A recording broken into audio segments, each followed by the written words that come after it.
Some mothers break in silence. Others become the silence that holds others together. This is the story of a woman who stayed, long after love, after breath, after goodbye. Welcome to today's theme of motherhood in the wild on Amastrides' title. The ones who stay behind. Chisom always imagined that motherhood would feel like a beginning, not a breaking. When her baby girl arrived, the world dimmed around her.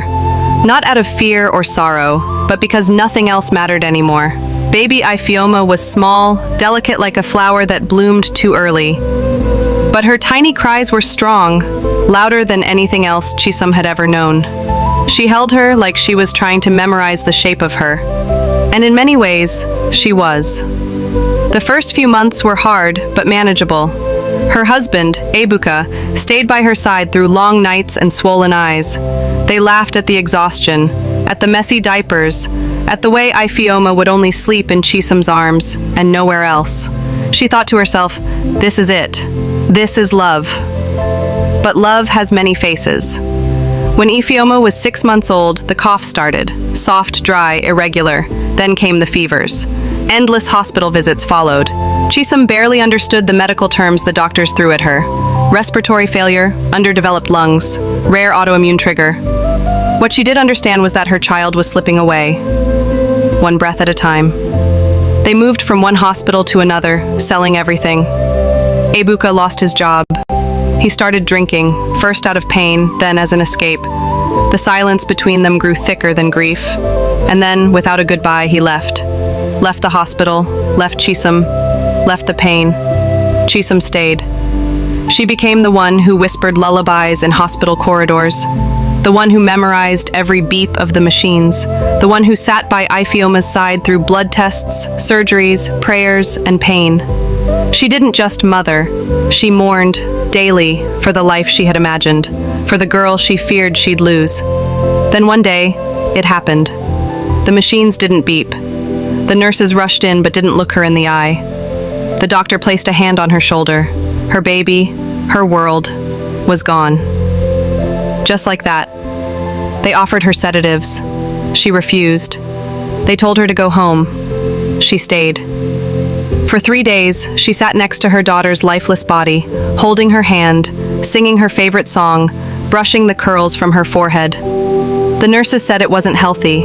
The cleaner begged her to let go. She didn't cry. She didn't scream. She just stayed. Because that's what elephants do. They grieve beside their young. They don't walk away. They remember. Eventually, they forced her to leave.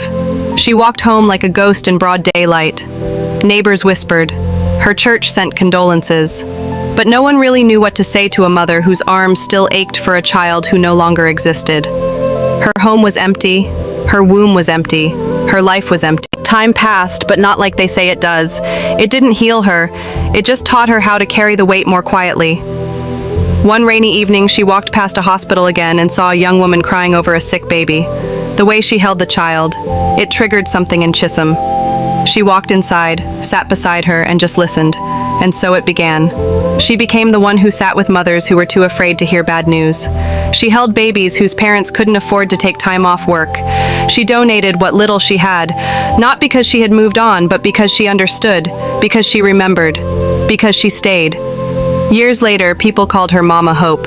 Young mothers trusted her more than they trusted doctors. She was a stranger to most, yet the strongest anchor to many. One day at a hospital fundraiser, a journalist asked her, "Why do you do this after everything?" She smiled for the first time in years and whispered, "Because someone has to stay." And in the quiet echo of that moment, every cry she had ever heard, every breath she had held, every goodbye she had spoken, found its place. She was no longer just the woman who had lost her child. She had become something else, a memory keeper, a healer, a mother to many. And though her arms were still empty, her heart held generations. Because in love, like in loss, there are those who walk away and those who stay behind. In a world where so many walk away, there are still those who stay. Not out of strength, not out of duty, but out of love that refuses to forget. She was one, and because she stayed, others found the strength to keep going.